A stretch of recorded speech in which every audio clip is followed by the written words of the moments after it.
In almost every sport that you play, baseball, basketball, football, tennis, volleyball, pickleball, there are boundaries. The ball is in or out of those boundaries, and those boundaries help the game run smoother. And in life, we need boundaries. Boundaries keep us safe. They help us focus on what's most important in life. They help us improve our relationships by creating clear expectations and responsibilities. Boundaries protect you from being taken advantage of overcommitting, of overworking, of feeling overwhelmed, and from physical and emotional abuse or harm. Boundaries help you see evil that's coming and helps you find ways to get away from it. Boundaries are a form of self-care. We've been in a series called The Struggle. And we've been talking about healthy rhythms that we need to have in our life that helps us physically, mentally, and emotionally. And in this series, we've been talking about when we don't have these healthy rhythms, how they can actually hurt us a great deal. And today we're going to be talking about boundaries. And I got to tell you, as a pastor, sometimes I struggle with having boundaries. I love our flock. I love the people of Castle Hills. And there's always someone that has a need. And I want to be there for you. I want to listen. I want to pray. I want to minister to you in any way possible. And so as a minister, sometimes it's hard for me to put boundaries around my life because I love ministry and I love ministering to people. A few years ago, I was on vacation and one of our elders called me up. He's not a current elder. Actually, this elder no longer attends Castle Hills, so you don't know who he is. But I was on vacation and I was enjoying my time and spending some time with family and just unplugging and just really refueling. And he calls me and I think, well, if he's calling me, it must be something really important.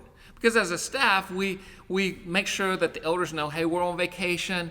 Try not to bother us unless it's something really important. And so I say hello and he says, hey, what are you doing? And I tell him I'm on vacation. And he spends the next 30 minutes telling me about his vacation. And in the meantime, I'm wanting to really get back to my vacation. And then at the end, he says, well, who's supposed to carry out communion? And at the end of that conversation, I love this guy. I think this guy's amazing. But at the end of this conversation, I thought, you know what? I've got to figure out how to have some boundaries around my vacation. Some of you can relate to that, right? You're supposed to be on vacation, and then people call you, people email you, people text message you. I know a boundary that I've learned to create is, first of all, I try to really make sure that people know, hey, I'm going on vacation. I'm really going to try to unplug. And when I'm not able to unplug, or like this conversation that I had, once it started up, guess what I started doing? I started thinking about everything that needed to be done at Castle Hills. Hey, I needed to call this person, and this needed to be done on campus. And so it was really hard for me to unplug on my vacation. And so the boundary that I've established is I let my phone calls go to voicemail. When the texts come in, I don't always respond to everyone. When the emails come in, first of all, I try not to check my email very much on vacation. But when they do come in, I pass them on to Richard or Jesus or one of our elders. And maybe that's something that you could do as well. Maybe you struggle with boundaries and you think, well, you know what? There's so many things that I need to do. But God may be placing on your heart saying, you know what? During vacation, you really do need to unplug and recharge.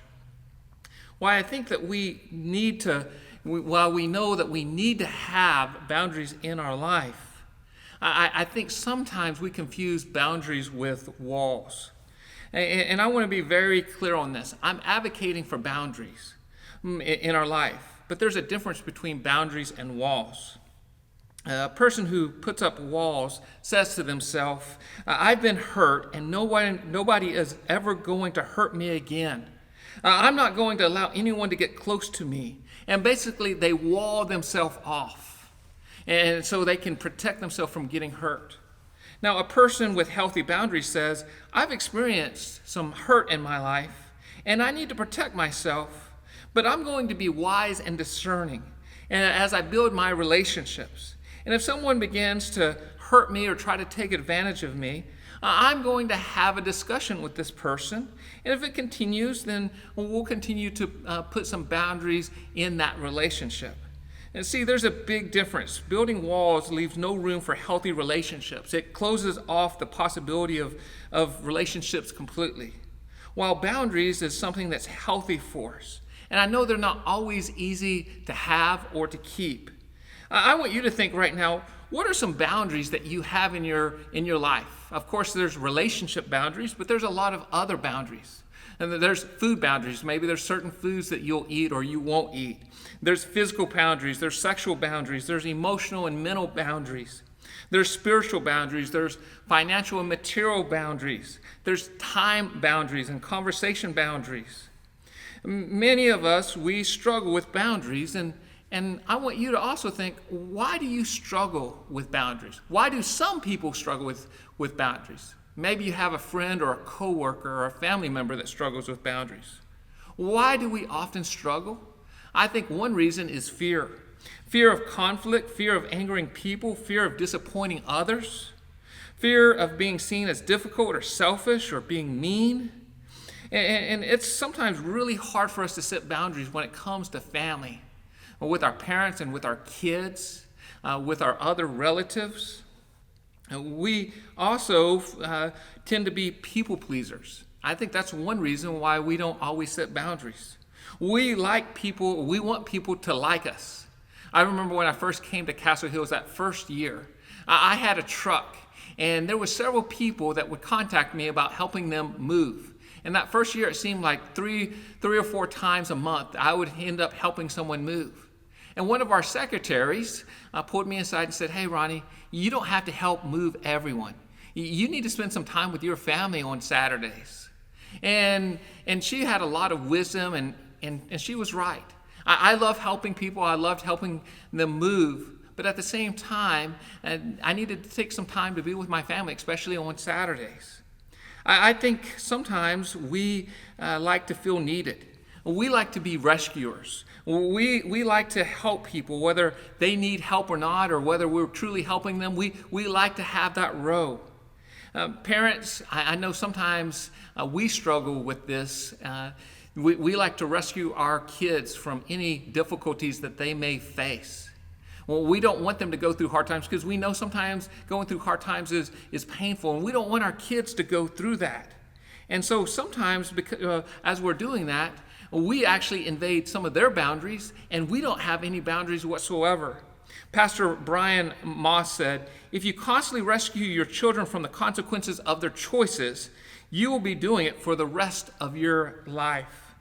Our jobs as parents isn't to rescue our kids constantly. It's to prepare them for adulthood, not for them to be codependent on us their whole lives.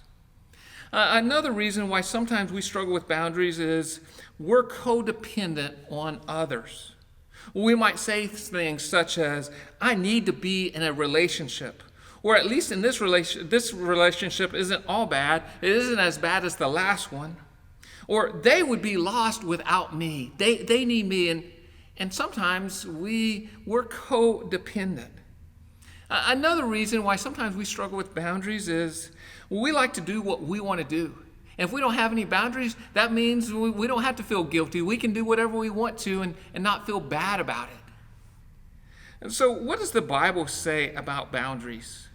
If you look in Genesis at the very beginning, you see that Adam and Eve had boundaries.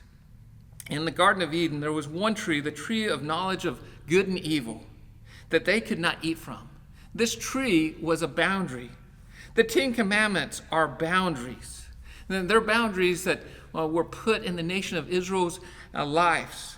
Dr. Adrian Rogers said, when God says, "Thou shalt not," he's simply saying, don't hurt yourself. If I could go to King James Version where it says, "Thou shalt not," he's simply saying, don't hurt yourself. Boundaries are a good thing. It's to protect God's people. I think one of the verses that sticks out to me the most about boundaries is Proverbs 4:23. It says, "Above all else, guard your heart, for everything you do flows from it." Above all else. And that means this is important. Pay attention. Above all else, pay attention. Guard your heart. Guard, literally to protect. Watch over your inner self to keep it from harm.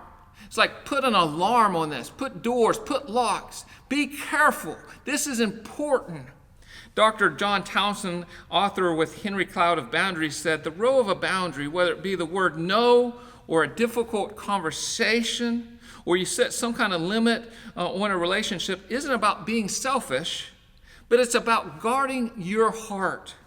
And guarding your heart means setting boundaries in relationships and other areas of your life. It may say, you know what, I'm not going to listen to certain types of music because it hurts my heart, or I'm not going to watch certain things. Or there may be certain people that you don't need to be around because they influence your heart in a bad way. And so we're called to guard our heart. Now, when we say the word heart, we're talking about your soul, and it's even maybe deeper than that. It's the core of who you are. And this word talks about your values, your thoughts, your opinions, your feelings, your decisions, like everything. That's you, your heart. And so, above all else, pay attention. Guard your heart, because everything you do flows from it.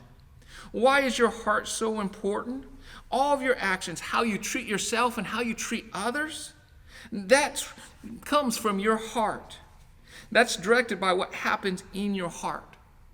And someone who had some boundaries, who guarded their heart well, was a guy named Joseph. If you look in Genesis chapter 39, and he was a young man who was kidnapped, and he was working for a rich man named Potiphar. And Potiphar's wife really liked Joseph. If you look at verse 6, it says, so Potiphar gave Joseph complete administrative responsibility over everything he owned.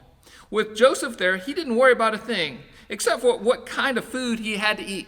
So basically, Joseph oversaw everything. Potiphar didn't have any worries.